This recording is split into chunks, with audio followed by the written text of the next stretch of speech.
Pemahaman-pemahaman yang keliru bab qada dan qadar ini membuat lemah umat. Ya, tidak mau berusaha, tidak mau menggali potensi. Sudah ditetapkan oleh Allah. Ini pemahaman kelirunya begitu. Yaitu tentang qada dan qadar. Qada menurut lugawi atau bahasa artinya ketetapan.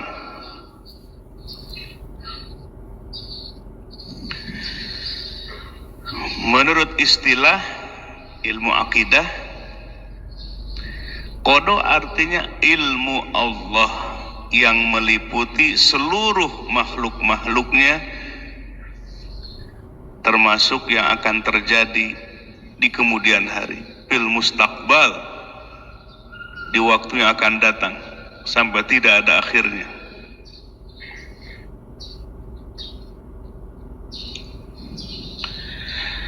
Nah, ada terjadi kesalahpahaman mengenai qada ini. Qada dipahami adalah al-ijbar. Ijbar itu di mana qada itu memaksa.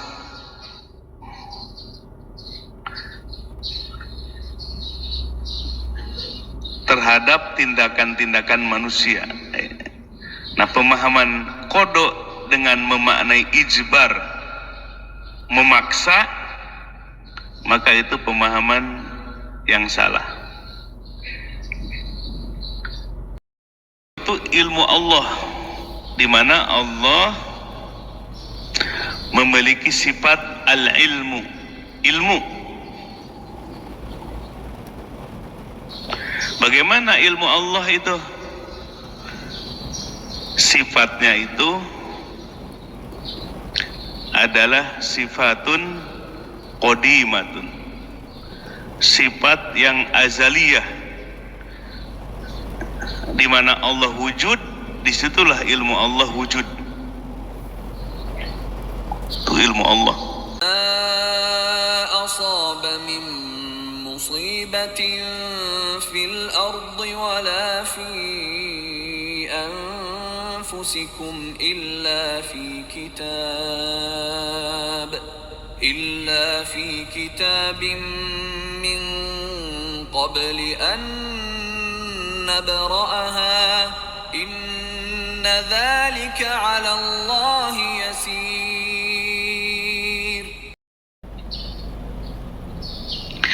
Nah, ayat ini menunjukkan tentang ilmu Allah.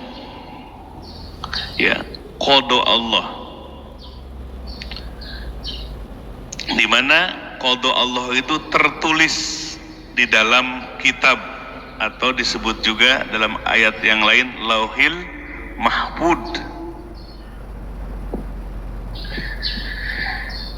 Jadi tidak akan terjadi satu kejadian, ya, satu musibah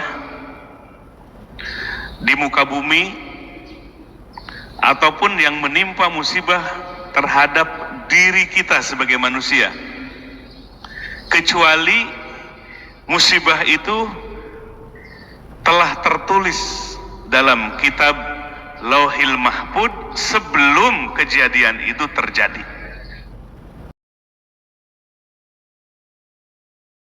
Qada itu diberlakukan terjadi atas makhluknya, namanya qadar. Jadi kalau sudah terjadi namanya qadar. Kalau belum terjadi masih qada ilmunya Allah. Nah, qadar itu akan selaras dengan qada ini. Jadi ilmu Allah tuh nggak meleset.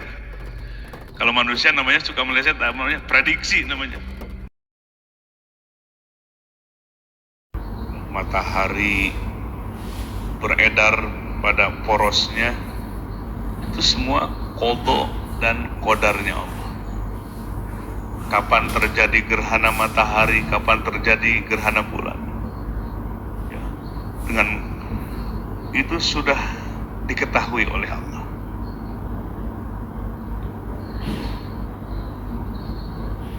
Nah, makhluk Allah itu ada yang diberikan af'al al-ikhtiyarat, diberikan tindakan-tindakan asa atas pilihannya sendiri, ada yang tidak. Kalau seperti matahari, benda-benda planet yang besar, itu Allah tidak berikan ikhtiar, tidak berikan pilihan kepada mereka. Allah tidak berikan ikhtiar, pilihan. Dia bertasbih saja kepada Allah. Sabbahalillahi ma fis samawati wal ard. Bertasbih artinya tunduk. Ya, tasbih itu maknanya bukan hanya membaca kalimat subhanallah, tapi tasbih makna yang lain adalah tunduk terhadap takdir Allah. Wasyamsu tajri limustaqarril laha dzalika taqdirul azizil alim. Matahari tajri, beredar pada porosnya, dan matahari tidak diberikan af'al al-ikhtiyarat, tidak diberikan pilihan, dia tunduk saja. Dzalika taqdirul azizil alim, yang demikian adalah takdir ketetapan Allah yang al-aziz, al-alim, yang mengetahui. Al-aziz yang kuat, al-alim yang mengetahui. Nah, jadi makhluk Allah ada yang tidak diberikan al-ikhtiyarat untuk memilih, seperti bulan, matahari, ya, benda-benda.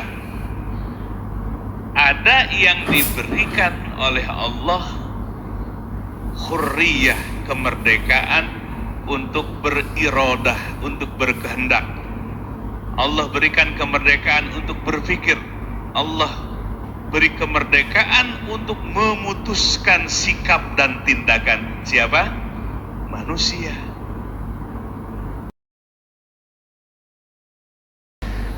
Maka manusia, laqad khalaqnal insana fi ahsani taqwim, sungguh kami telah jadikan insan, manusia itu, fi ahsani taqwim, dalam penciptaan yang lebih baik dibandingkan dengan makhluk yang lain.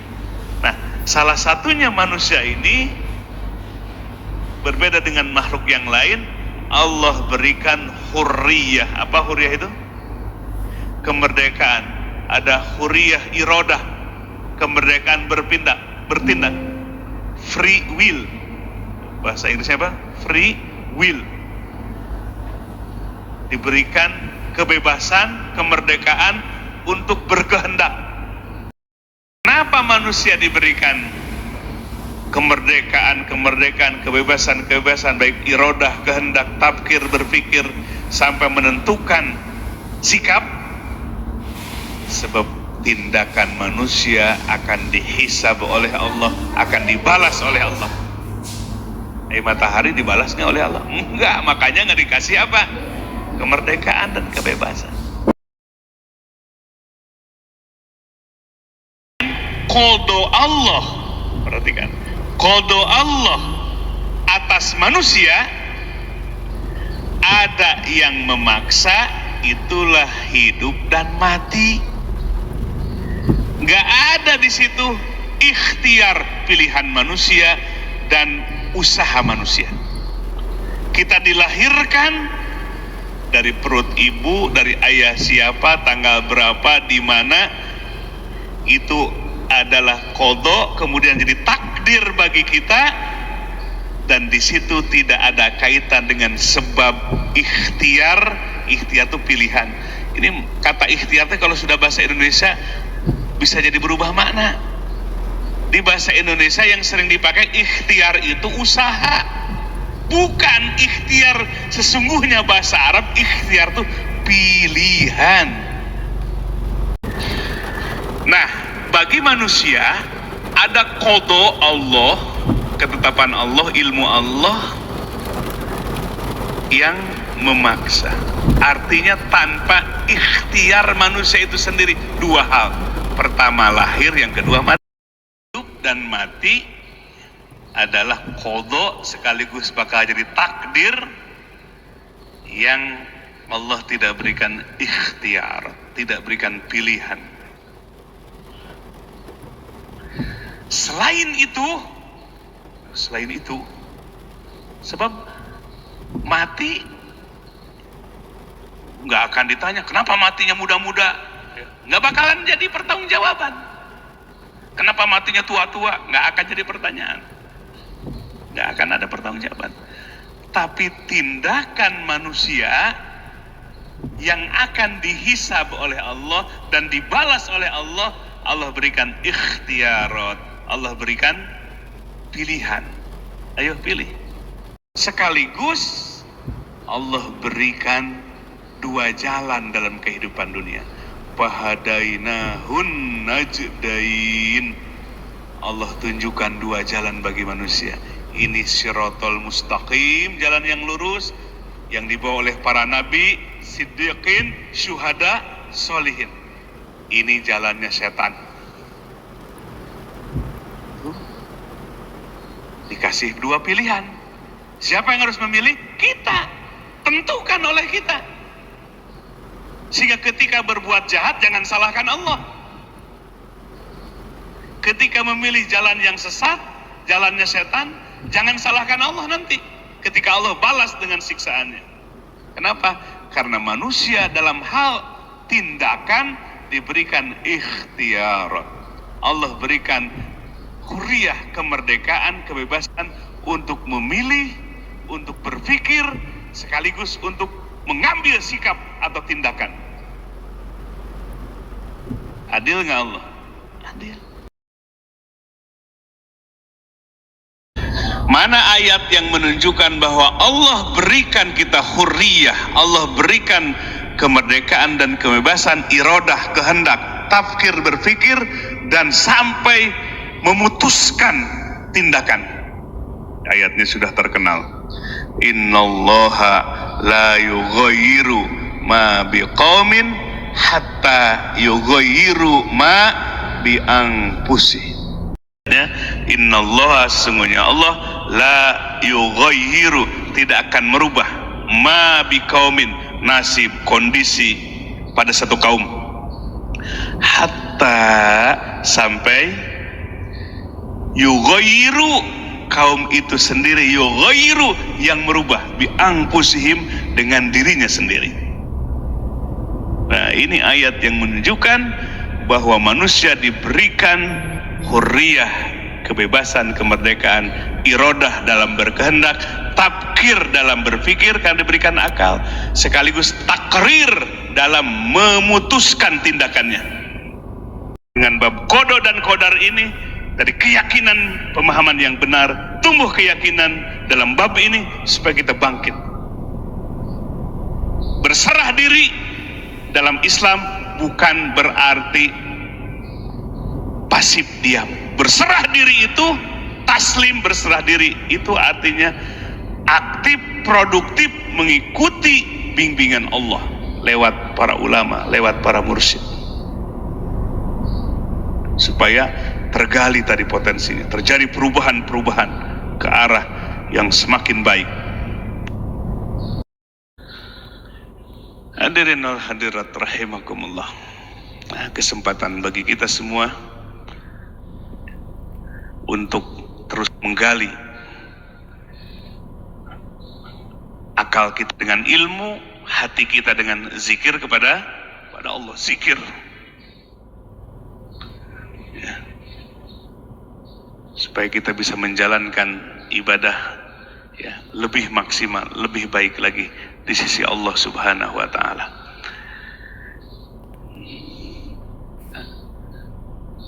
Jadi pemahaman-pemahaman yang keliru bab qadha dan qadar ini membuat lemah umat. Ya, tidak mau berusaha, tidak mau menggali potensi. Sudah ditetapkan oleh Allah. Ini pemahaman kelirunya begitu. Padahal qadha bagi tindakan manusia ada al-af'al al-ikhtiyarat. Ya, kita diberikan kebebasan untuk memilih, untuk bertindak. Dan semua tindakan manusia itu akan dihisab, dipertanggungjawabkan dan dibalas oleh Allah Subhanahu wa taala. Baik di dunia maupun di akhirat.